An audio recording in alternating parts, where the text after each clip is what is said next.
Welcome to the Eric Brady Podcast, Series 1, Adolf Hitler, His Bombers and Me. Episode 13, The War Becomes Real. Eric, you were saying how some of the young people in Tredegar resented the evacuees being there, but that changed, didn't it? For some reason, 3 Welsh lads in particular took a down on myself and 2 other evacuees, and our meetings became, should we say, rather fraught. We had the school holidays, so of course didn't meet them that summer. And then came September, back to school, and one day we 3 vackies met these 3 lads, and we were trapped. And they said, "We want to talk to you."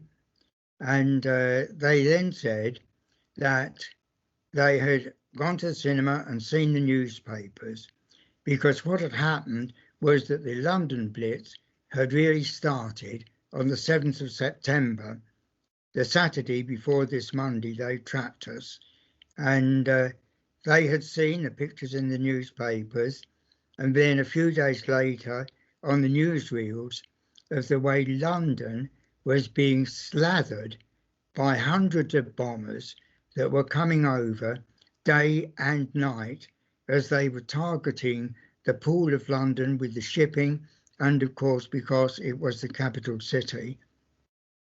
And that was when the Blitz really began, and they saw, as we did, what we had come from, and their whole attitude changed. I guess then they could feel proud that they were actually giving you shelter. Yeah, I would think so, that they were helping people who had come or would have been in the midst of that.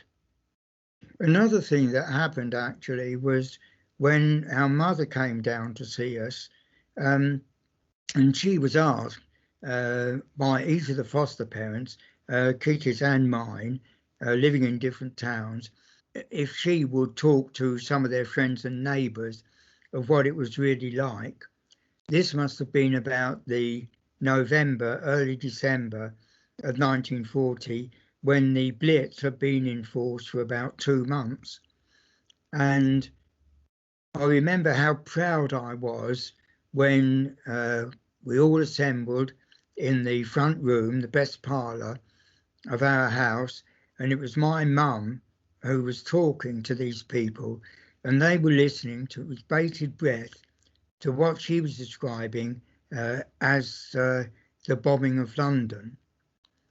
In Catford, we did have a few bombs, but it is recorded that on the first night of the bombing, 7th of September, a bomb actually fell on Sandhurst Road School, which later was bombed much more severely. It's recorded in the Fire Brigade's record of where the different bombs fell that night on London, and it had destroyed an RAF mess in Sandhurst Road School and a store there that was holding bomb aiming equipment.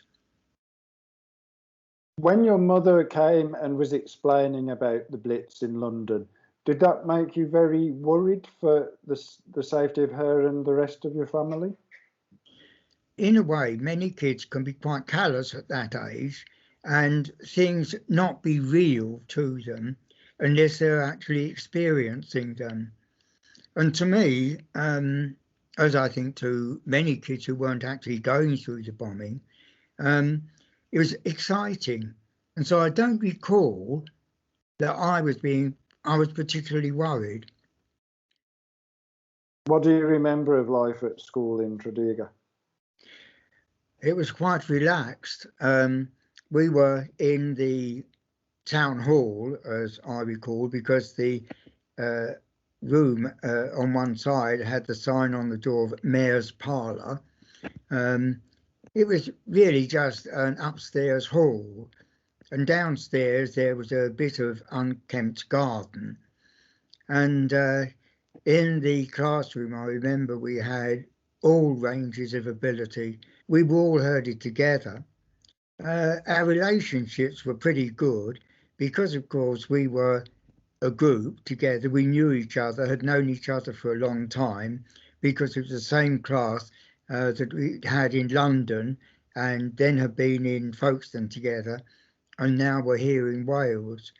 And so we were quite friendly.